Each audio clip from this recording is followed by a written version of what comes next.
So good afternoon and welcome. My name is Father Matthew Carnes, and I serve as the director of the Center for Latin American Studies here at Georgetown University. I'm also an associate professor of government and the School of Foreign Service, and I work on social politics in Latin America. Today, I'm delighted to welcome you to a session we're titling Embracing Multiple Visions of Indigenous Education in Latin American Universities, Experiences in Mexico, Peru, and Bolivia. This webinar is part of a series sponsored by the LASA Center Directors section on indigeneity, Afro-descendants, and other marginalized populations in Latin America. It's been wonderful to see the offerings that various centers, both in the United States and abroad, have put together to address these important issues. In just a moment, I'll pass things off to Patricia Biermayr-Jenzano from our own program here at Georgetown. But before I do that, let me just briefly present each of our presenters today. First, we will be joined by Patricia, who I've already mentioned. She's a social scientist and gender specialist who has conducted extensive research in relation to the feminization of agriculture and women's participation in food systems transformation. She holds an MS and a PhD in agriculture and social anthropology from Cornell University and an agricultural engineering degree in plant science from Buenos Aires, Argentina. Next, we'll also be joined by Tania Martinez-Cruz. Tania Eulalia Martinez-Cruz is an indigenous woman from Mexico and interdisciplinary researcher. Currently, she is a consultant for the Indigenous Peoples Unit at the FAO, and she's an associate researcher at the Free University of Brussels, and she does work on milpa maize systems in Oaxaca and in Mexico. We'll also hear from Francisco Rosado-May. Francisco Rosado-May is a full professor at the Universidad Intercultural Maya de Quintana Roo. He's an agroecologist, graduated at the University of California, Santa Cruz, with over 35 years of experience in research, higher education, and outreach in Mexico and other countries in the Americas, Europe, and Africa and Southeast Asia. And then finally, we're joined by Dafne Aida Zapata Pratto. She's a psychologist from the Universidad Nacional Mayor de San Marcos in Lima, and she holds a master's degree in prevention and intervention for children and teenagers from the Universidad Femenina del Sagrado Corazón. She specializes in art therapy and child protection, and she is currently a professor and a tutor at the Universidad Antonio Ruiz de Montoya in psychology, director of mission and identity at the Institute of Child Protection at the same university, and she supervises intern students and researches about violence. So we have a fabulous group gathered here today to discuss these really important topics. Let me turn this over to my colleague, Patricia Genzano, who has been instrumental in bringing this group together. Patricia, thank you and welcome. Thank you, Father Carnes. It's a pleasure to be here with all of you. I'm really happy that we could gather my colleagues to present. My brief intervention today is going to give a framework to the intercultural bilingual education that is undergoing in the universities in Latin America. Obviously, gender is my area of studies, but what I call my presentation and the glimpse that I'm going to provide is about my experience working in Bolivia, the intercultural and bilingual education that is still ongoing in the country. So what I call this is education for transformation. So the next one, Valeria, please. I just, those are the photos of some of the indigenous women who are going through education. And what I want to just very briefly to share with all of you is that the language issue in Bolivia is really a strong aspect of the cultural identity of the people, because we look at almost 12 million people by 2020. The Bolivia population accounts for 36 different groups of native people. They don't call themselves indigenous people, they call themselves pueblos originarios, people from the origins. So, and I agree completely. I really love that term. So approximately 62% of the people consider themselves of that strata, that is indigenous communities, compared with the 50% in Guatemala, 40% in Peru, and 35% in Ecuador. Also in Mexico, we have a sizable number of people of different origins, but the number, and that's the very small graphic that I have there, Mexico probably is the country with the largest population, but the other countries, the composition is much higher than in the case of Mexico. These are, I'm not going to read all of them, but these are all the languages in this paragraph, from Aymara, Quechua, Guarani, Chicritano, Trinitario, Mojeño, you name it. My work has been particularly with Quechua people, Aymara, Guarani, but we have 36 different languages. The next one. So when we look at the next slide, when we look at the education aspect per se, education in Bolivia was consistently presented and adopted in Spanish until 1994. Before it wasn't, for those who study the history of Bolivia, we have the Escuela Guarizata, that it was, an intercultural experiment, as it was called, but that was the only one, and it was shy of 10 years. And the education was always in Spanish, not connected with the people's culture. So the intercultural bilingual education prime 3 languages, Quechua, Aymara, and Guarani, but these issues were always involving discrimination. So there were a few teachers trained in different languages. Obviously, those who were not speaking Spanish were discriminated. And one aspect that it was central in the mid-90s was that the government of Gonzalo Sanchez de Lozada, the Lozada administration, came with this question. The question was the problema indio, the indigenous problem. So they had to give an answer. And they came with 3 laws. The administration passed 3 laws who were called the evil laws, well, the popular participation, la ley de todos, which was a communal, management of even fundings at the local level, the capitalization law, but the most important and most controversial was the education reform law, the law 1565, the next. So the education reform really changed the fates of education in Bolivia. It was profound change that was masterminded by even Jesuit people like Javier Albó, Amalia Naya, Luis Enrique Lopez, who was actually the mastermind along with Amalia Naya, as I mentioned. And it was for a span of 20 years. It was not like next administration, next year. No, it was, and it's still ongoing.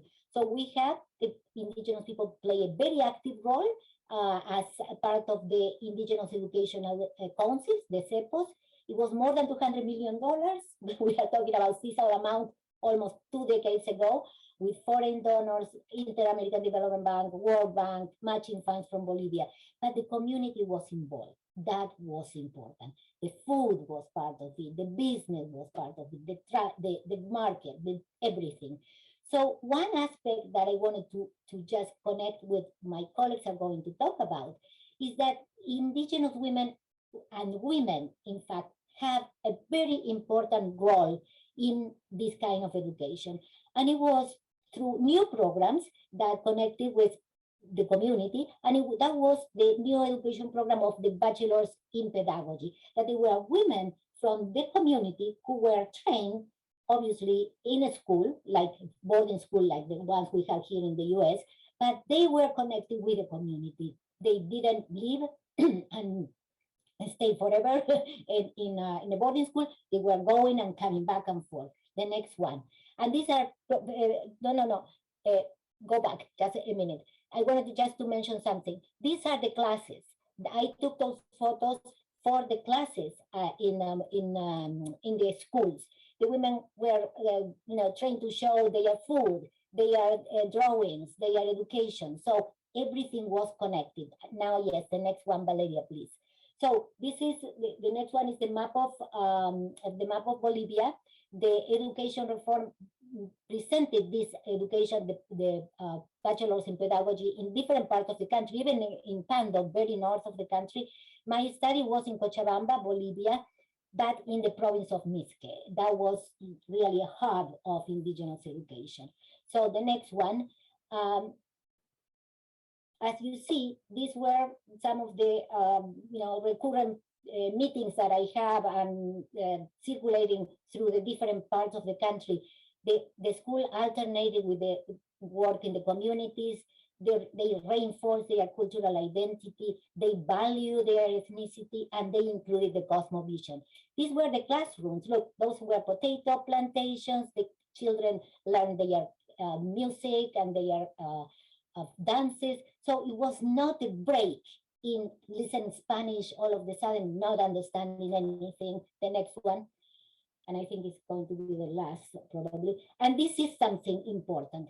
Here, these pictures show the connection that the women have with their own culture. The Pugliai, which is the Pachamama celebration, the Cupulio, I'm sorry, is the Pachamama, the Pugliai, the Carnival, and the Rutuku, which is the introduction of a child to the community. At 2 years of age, they cut their hair the first time.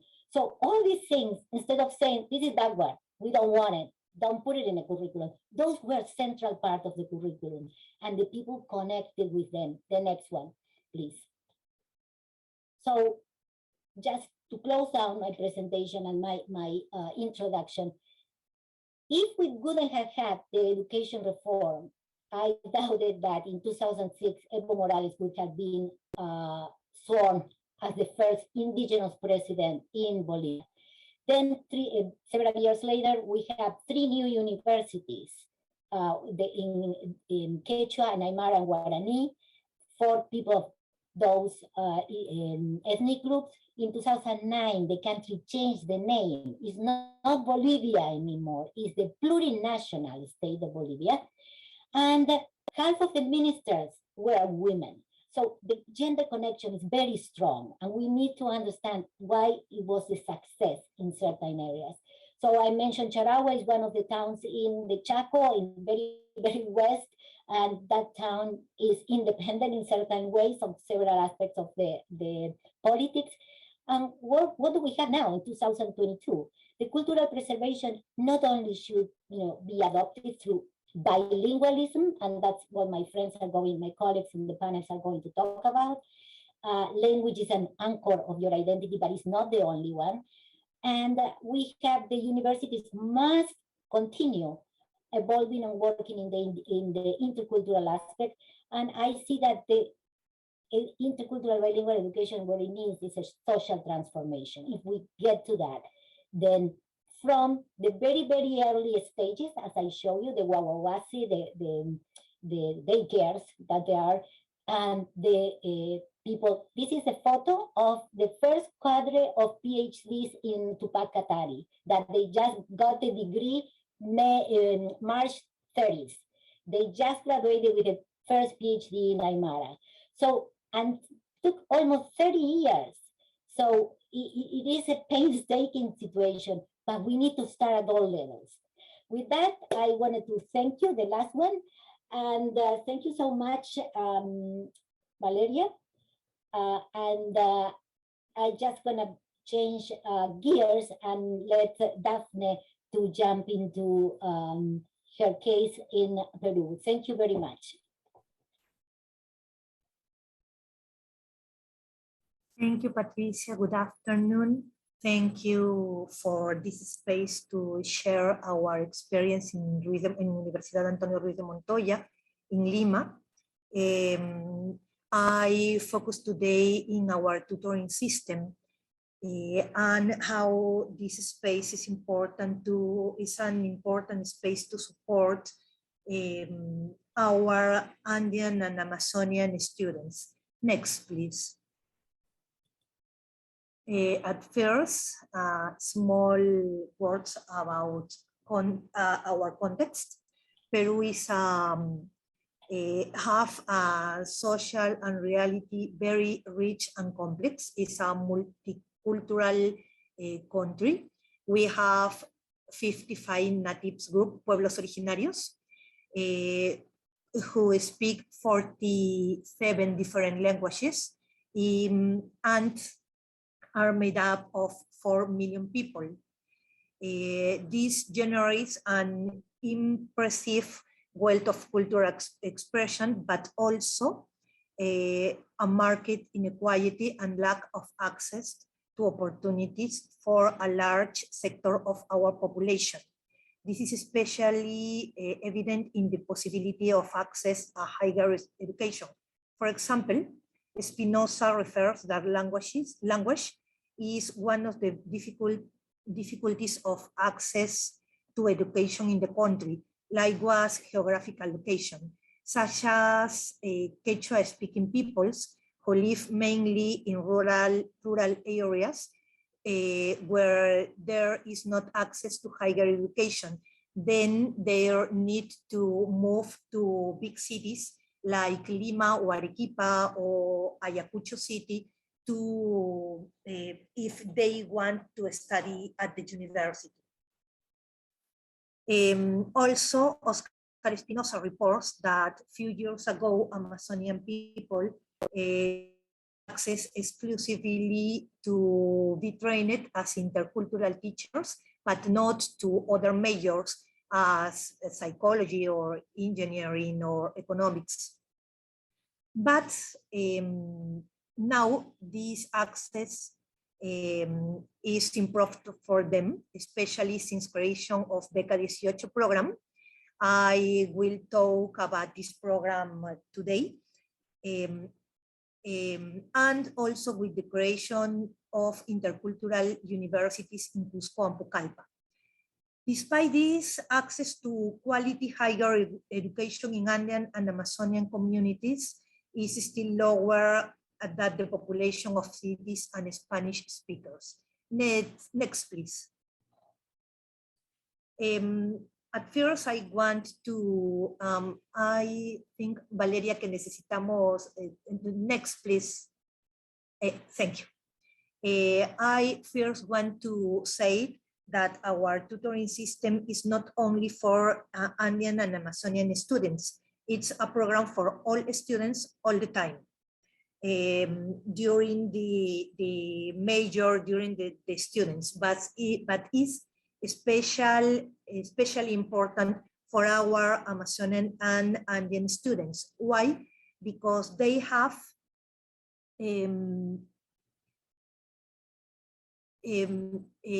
faces a series of very strong challenges when they come to study in Lima. First, leave their communities and family and come to study in a big city. Many of them live alone near the university, and not all of them have relatives in Lima. They can choose not to stay in their cities because in Lima is easier to access different majors, a higher and more and most qualified education. Second one, academic level, poor academic level in school. Unfortunately, inequality and lack of access to opportunities is evident in our education. In Peru, the education received in rural areas is less demanding than the cities. There are different problems such as lack of internet access, lack of insufficient schools, etc. For example, one of our Amazonian students told us that in his school, there was only one teacher for entire school.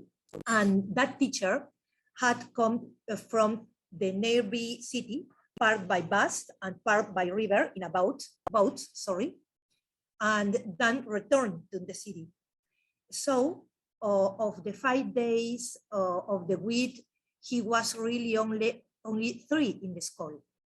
No matter how hard these students tried, the level of knowledge and training that they will have when they arrive at our university will be lower than their classmates. And third, self-management. Our students not only live their families and communities, but must also learn how to manage themselves. This involves managing their time, space, and financial resources for first time. Financial topic is very challenging for a person who comes from extreme poverty and suddenly receives a monthly amount from the state that could cover the needs of his family in that month, then it's a very important challenge. Next, please. What next? Thank you. Then why is tutoring important in this reality? At first, because tutoring is a space for accompaniment and support. The tutor is a person who cares about the student on an academic level, but also on a personal and relational level. Our Amazonian and Andean students have in their tutor a person who will be aware of whether they are feeling comfortable in Lima or where they live, and if they have connection difficulties or family difficulties or personal difficulties, etc. Precisely for that, the tutor is the one of the is the first person to know if his academic performance is low and requires support. For this reason, the tutor is also the first person to refer the students if he needs more specialized support, for example, in psychological or social spaces, and they can support the student in personal and adaptation problems in the 2 or 3 first years in the university. But not only the tutor is important, the group is important too, because in the tutoring group, the student finds other Amazonian or Andean colleagues who have had the same experiences and who can share these experiences, emotions, and coping strategies to adapt to affront their first years or semesters in university. In a situation where the students may be feeling alone, far away, and different, and this situation can generate fear and uncertainty, that comes to question to change to success in the university. The tutoring space work as a very, very important support space. Next, please. The student challenges are our challenges too, but as institution, we need to think in other situations to work with the students. And I want to present 3 challenges for us as institution. First, integration versus simplification. Usually in the first 2 years from tutoring groups, we want tutoring spaces conformed by students from different majors and backgrounds, so that the students have the opportunity to share different perspectives and develop empathy, listening to others, etc. However, in many cases, a student from high Andean or Amazonian areas or communities need spaces for support and accompaniment with the students with similar situation. Then we need to find a balance. Then, for example, if tutoring kept separate, we encourage the students to attend workshops or other activities in order they can work with the students for other majors and backgrounds. Second one, academic leveling and development times. I told you that our students can have a poor academic level when they arrive to our university. The challenge here is how to help the students to achieve a performance that allows them to keep the scholarship, because the state is demanding about that, and this can be a race against time, because we need to leveling the students, but the government needs results and soon needs results. Sorry. Then tutors and tutoring groups are important here, because tutors are also the ones who account for the courses and careers and majors in which the students have greater difficulties in being able to implement different mechanisms to leveling theirs. And finally, personal history, emotional goals versus resources to development. Many of the students who come from Andean and Amazonian areas come from spaces in situation of vulnerability, structural poverty, violence, etc. They have histories of violence and marginalization that must be addressed, but also they have a range of resources that allowed them access to Beca 18 and the university. And it is important to use those resources to accompany their process of personal and professional development. Then it's important the role of tutor and the group here to encourage these students to develop and use these resources. Only to finish as a conclusion, starting university studies is a challenge in itself, but is an extremely demanding challenge if you do it away from your community, and if you have at the same time to try to level an entire training that has been exclusive and not provided you the same opportunities. However, the time that we have been working with a large group of scholarship holders has shown us that it is possible with personalized accompaniment that attends to affective issues and not only academic issues. And that is important in our tutoring program. Our tutor not only attends academic situation, but is more focused in emotional situation and personal issues of our students. Thank you, Dafne. Thank you so Thank much. you. No, thank you very much. Next, our next speaker is Francisco Rosado-May.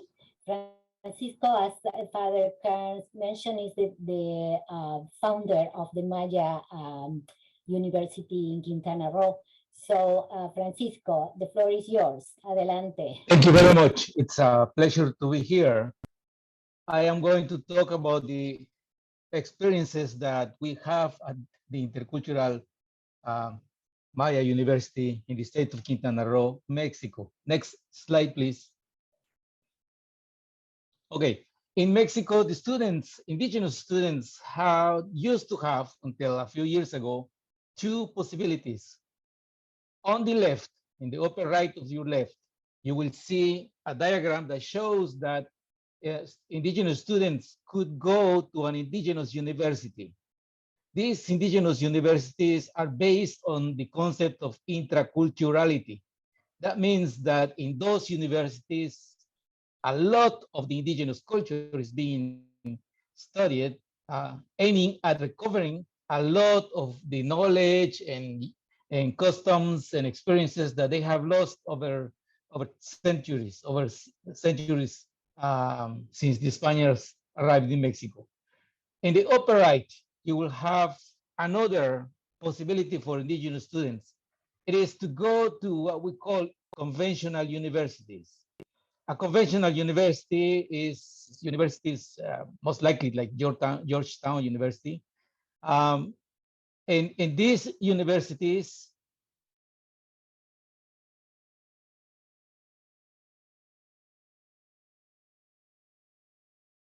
we lost you, Francisco.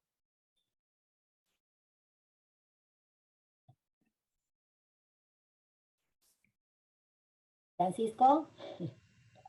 I don't know if we lost Francisco or if... Yeah, it looks like his signal may have gone dead. We might need to wait just a moment, and if not, maybe we should go on to the next speaker and come back to him. Yeah. Okay. I think we're gonna have to jump to you, Tania. If Francisco doesn't come up in 2 seconds. Yeah, I'm sorry, I lost. Hello, There we go. Can you hear me? Yes. Can you hear me now? Sorry, Yeah. okay. So anyway, I was talking about the bottom part of the slide, which shows the intercultural model that tries to get the best of the intracultural and the best of the conventional, meaning a combination of the indigenous ways of learning, constructing, innovating, and transmitting knowledge, plus the conventional way, which is based on the scientific method. That's basically what we call intercultural education in Mexico. Next slide, please. So 15 states of the 32 states in Mexico now have an intercultural university. Number one in the Yucatan Peninsula, with dotted pink color, representing the Yucatec Maya population, is my university, the Intercultural Maya University of Quintana Roo. Next slide, please. Thank you. In my university, we have results. Some of them are presented in this slide. 100% of our graduate students have their diploma.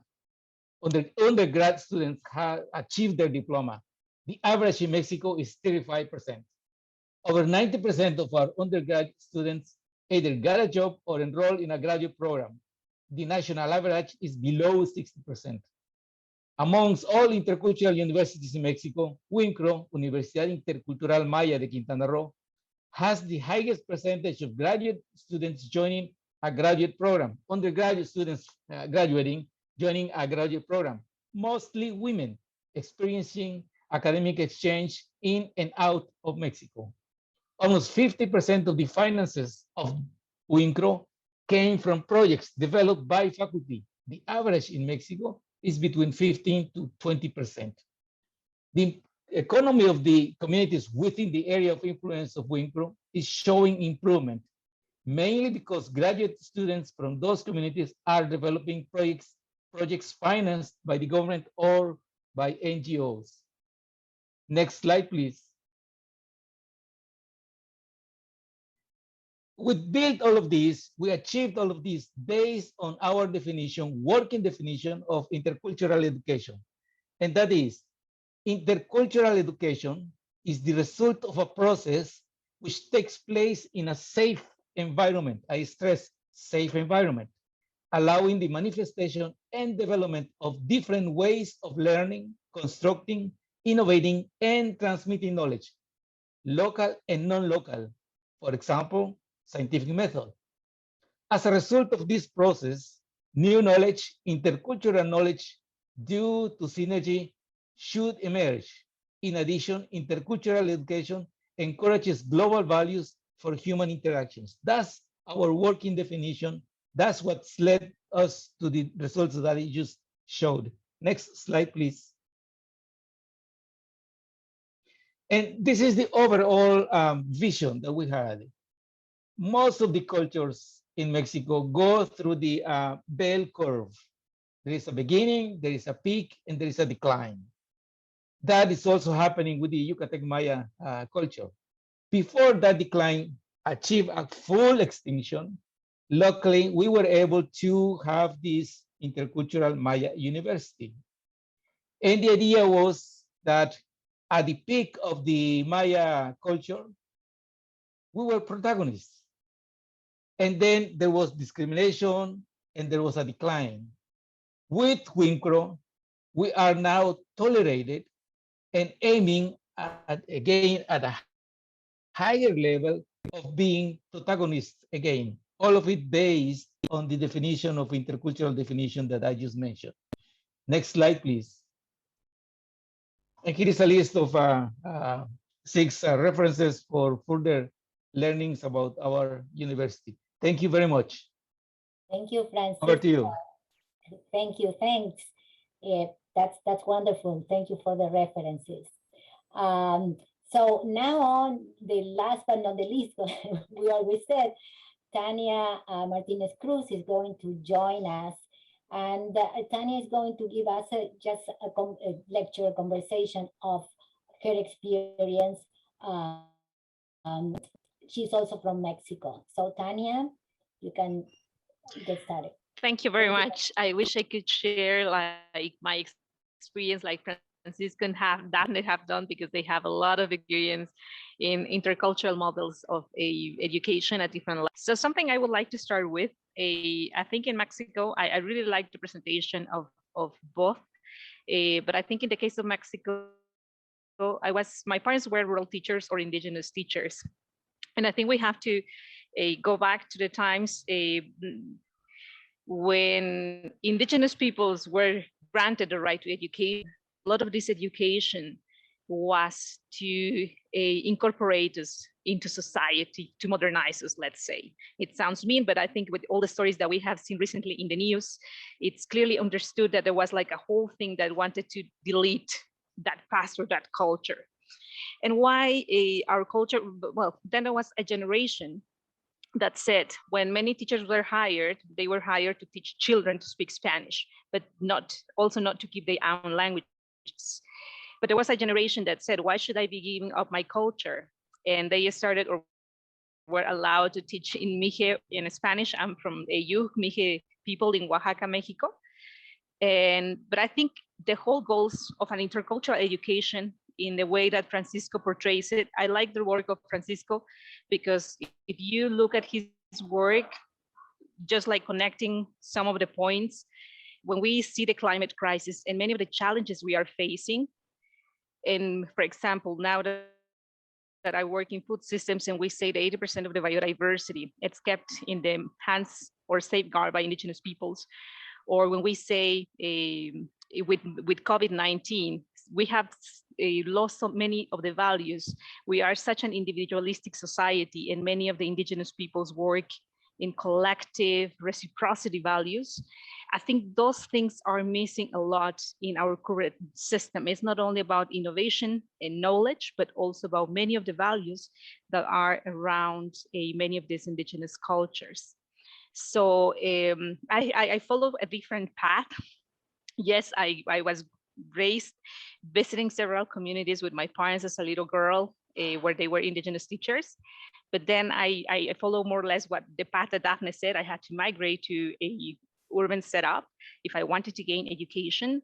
At the beginning, yes, I still believe in the role of technology and science in influencing policy. We want to build more inclusive societies, but I think something that we have to question is what we call knowledge and what we call technologies, and how we can actually make policies that are more inclusive. Just to give you one example, and I think depending on the field you're working, I talk a lot about food because that's my field. I recall that when I was doing work in Peru precisely, one Awahun leader was telling me, when you're designing policy, many times you want to impose things that do not fit our reality.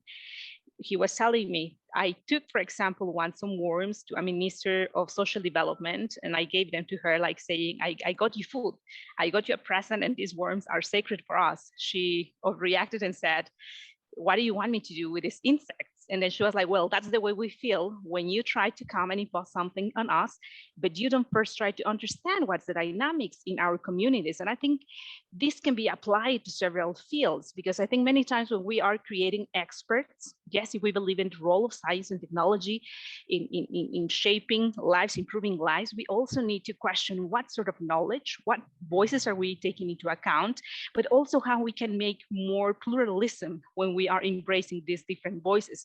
I think one of the ways to do it, it's through education. And I like, when you look at some of the works that Francisco does, he relates how if we embrace intercultural education, we could learn and reshape a bit the system.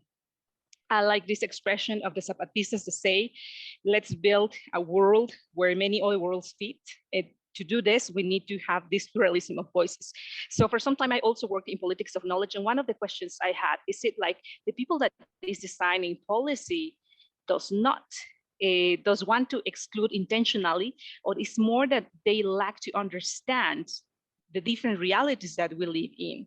So I think my take is still like people fail to understand the different realities, but that's what I believe, like indigenous peoples have a crucial role in bringing these voices up.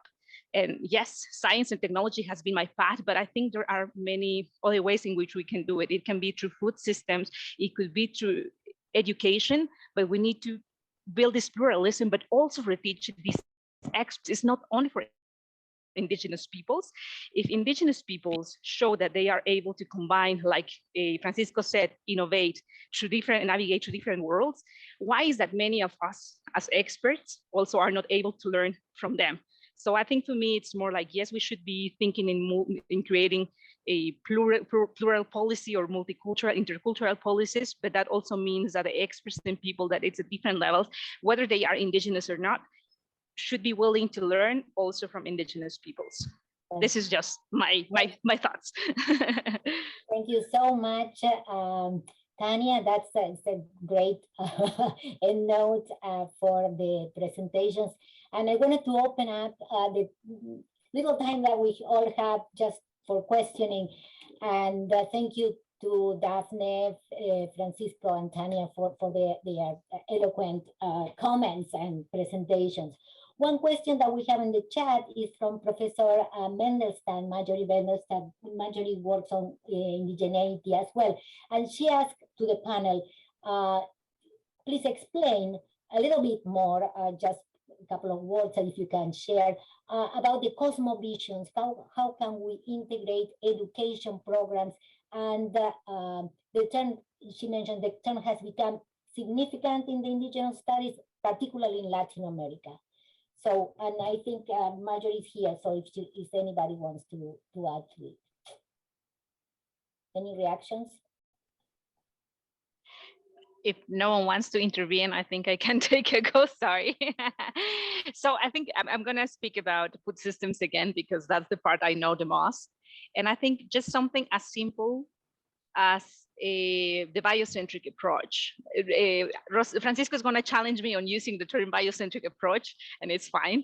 But I think the idea is that most of the times we, in the traditional way that education it's shaped, we think of nature as something that has to fulfill the needs of the human. And I think in terms of the cosmovision of indigenous peoples, humans are part of nature. So I think, how can we reteach? Maybe we have to start from the elementary levels, and it doesn't have that you have to let's say convert into we could think of cosmovision of a specific group. It's not like you have to convert, but maybe the framing in which we see the world around us is what it has caused harm. So I think there's a huge challenge for how we can reteach children if we want to see like more equitable relationships of nature, also portraying human as part of nature. Mm-hmm. Maybe I'm not giving such a practical example. Maybe Francisco and Dafne can speak more about it, but I think that's a huge difference that I see in terms of the approach that the traditional educational system and how indigenous peoples many times see the world. May I come in? Go ahead, yep. Oh, thank you. Well, Tania is very right in what she's mentioning. Um, it is not easy to actually integrate cosmogony into educational programs, partially because our university, in case of the Intercultural University system in Mexico, is a government program, and we have to follow protocols, procedures, and the like to meet the criteria of the government. However, in practice, in classroom, this is one of the things that we try to push in all the subjects and in all the courses that we teach. Values is important in the learnings of indigenous peoples, and especially the Mayas. There are three elements in our ways of learning.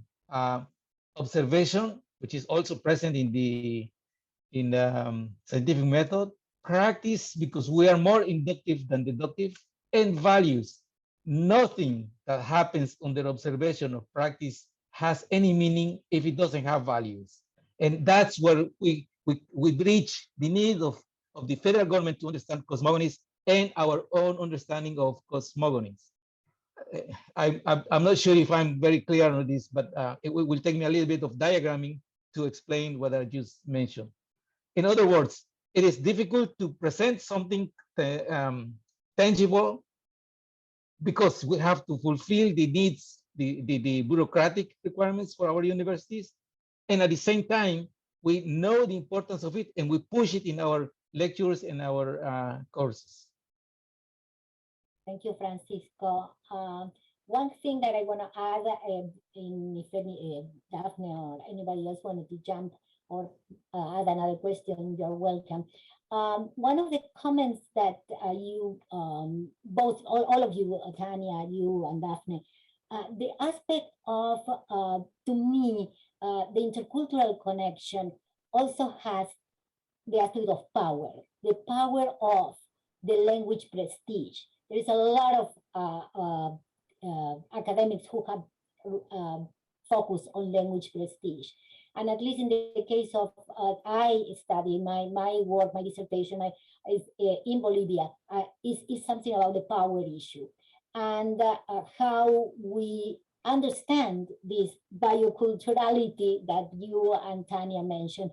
But the aspect of intercultural is extremely hard to conceive when you have not a view, as inclusive view, as you said, as Tania mentioned, a world within our worlds, but what you have, a world that is up here and yours is down there. So when you have that vision, either way, it's not going to work. So particularly when you integrate all these aspects, from the food system, from you know, the music, the art, we have not had the time to focus on art. But that is different. And then it is when you have a recognition. And I think that that's what I learned, living a year in Bolivia with the people and making me understand that we are equal. There was no way for me to look at somebody else in the different of color, the different. I understood that I am equal, and having respect is respecting, you know, them as well. So, Dafne, you wanted to add anything else or any other questions? Something small. I agree with Francisco about it's not easy to integrate the cosmovision, but I want to share an experience in our bilingual intercultural major, in which we include topics about cosmovision, history of Quechua and Andean culture, but also we have spaces, and it's difficult also because of the same situation that Francisco said. We and also we are not an intercultural university, and we need to follow a government program. But it's interesting how we can include topics in intercultural bilingual intercultural major, but also how with tutors and with professors, the students create different spaces. For example, spaces to share or to teach Quechua or other languages to their classmates, or to share their festivities and their popular festivities. Then I think we have to try to integrate not only in the topics of the major, but in the all activities in the university. Thank you.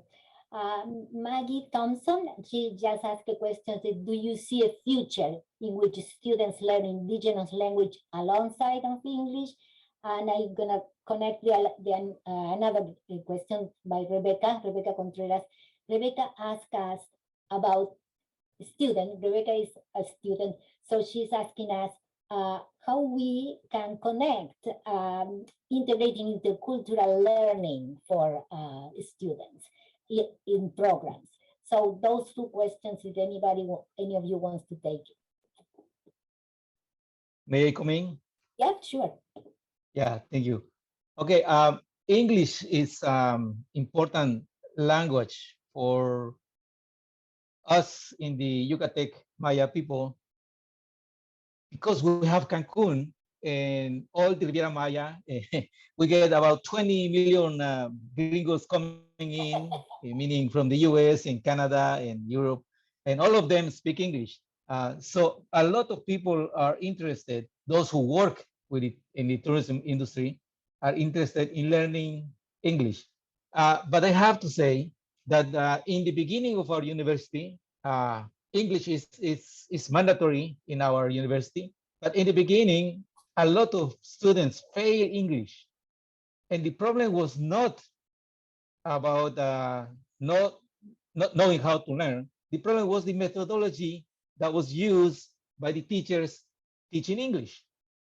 It turns out that the same logic that when we learn our own language, the Yucatec Maya language, we find many similarities with English, both in linguistics, in pronunciation, in phonetics, and in the structure of sentences. And once the student made that connection, that my own indigenous language is very similar to English, they learn a lot very, very faster and in a very fast way English. And they are very successful. We got many going to the US, going to Canada, studying English and being very successful. So we know the importance of English, but we also know the importance of learning English from our own culture and language. That makes a big difference. And regarding intercultural education, well, Tania mentioned very important aspect that now that the world is looking for answers to face great challenges like global warming, like food production, like sustainability, a lot of the organizations are turning their eyes and trying to relearn more about indigenous ways of doing things, about indigenous ways of learning, about indigenous knowledge. Well, I would say, let's just be open, let's just be sensitive and knowing that there are different ways of learning, constructing, innovating, and transmitting knowledge. None of those ways is more important than the other. They all are important. If you, student or faculty, are sensitive about this and open-minded, I bet we can move on beyond multicultural societies, but building intercultural knowledge. Thank you. Thank you. That's great. Thank you so much for such a strong comment. Tania or Dafne, want to add anything else? We are getting to the time. I don't know if Dafne wants to go. If not, I can go. Dafne. Yes, about English, for us is necessary to learn English. And in fact, in order to get diploma, your grade, you need to have other languages and not only your first language. But it's and March said about Aymara. In fact, not only Aymara language, but other Amazonian language we are lose different languages because the people can use it, because in the cities and in the towns, we usually speak in Spanish, no? But for us as a country, it's very important to preserve these languages. And now, for our country, it's possible to have the Spanish like second language and Quechua or Aymara language to get your diploma, your university diploma. Then it is important because this it is possible to different students have their final research in Quechua or in Aymara. And we have now students in different universities in Peru that students are researching in Aymara or in Quechua. That is important for us. Thank you, Dafne. Tania? I think I would like just to compliment. I think, yes, we are, it should be important to learn our languages. According to some reports, every 3 months and a half, we lose a language in the world.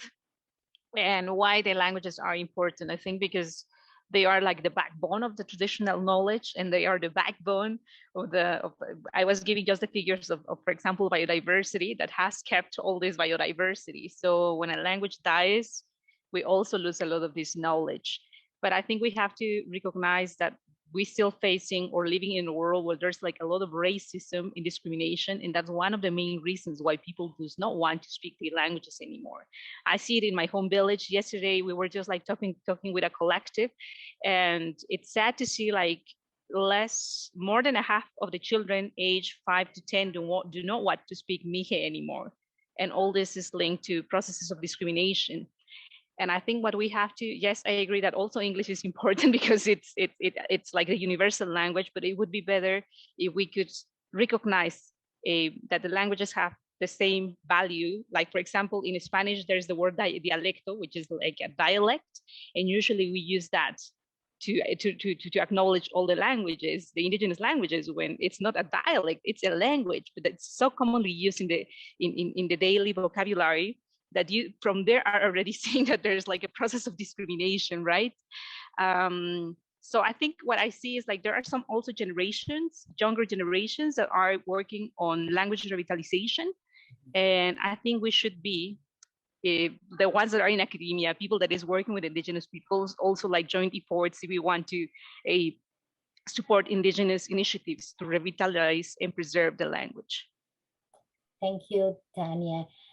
Thank you, everyone. I think we are getting to the point that our time is over almost. The only thing I would like to close before giving Father Kearns the last word is this is a process.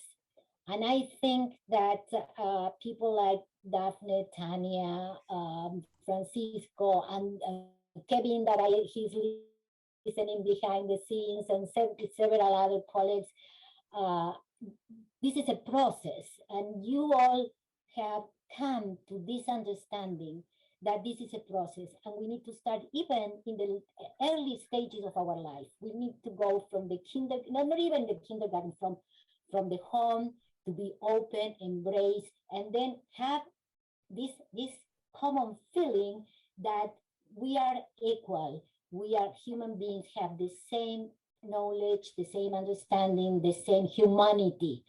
No knowledge or money or anything. It's the humanity that connects all of us, and that it goes for everything, for the food system, for the environment, for the language. So thank you so much to everyone. Father Kearns, please. Yeah, thank you, Patricia. Thank you. And let me just add one more word of thanks. First of all, to all of our panelists. So to you, Patricia, to Francisco, to Dafne, to Tania, thank you for these really important interventions and for bringing a lot of these experiences to light for all of us. This has been a very rich conversation. I want to thank too Paloma Diaz, who is no longer with us, but has been really instrumental in organizing a lot of these, and especially Tulia Faletti, who's with us. So Tulia, as you know, is at the University of Pennsylvania, directs their Center for Latin American Studies, and is the chair of the directors section. So all the various centers have directors. They have a session at LASA, and it was under her leadership that we put together this series of webinars this year. So Tulia, thank you for sponsoring these and making this such a successful process throughout the year. It's been wonderful to see colleagues both from the various centers in the United States and from throughout the Americas working together, always in collaboration and always learning with a really rich collaboration across the region. So thank you for that. So with that, I'll just say thank you to you all for joining us today. We've recorded this. We will put it up in the coming days on our website and make it available to all. So thank you again for joining us. And thank you especially to our presenters. Have a wonderful day. Thank you, Father. Thank you, everyone. Bye-bye.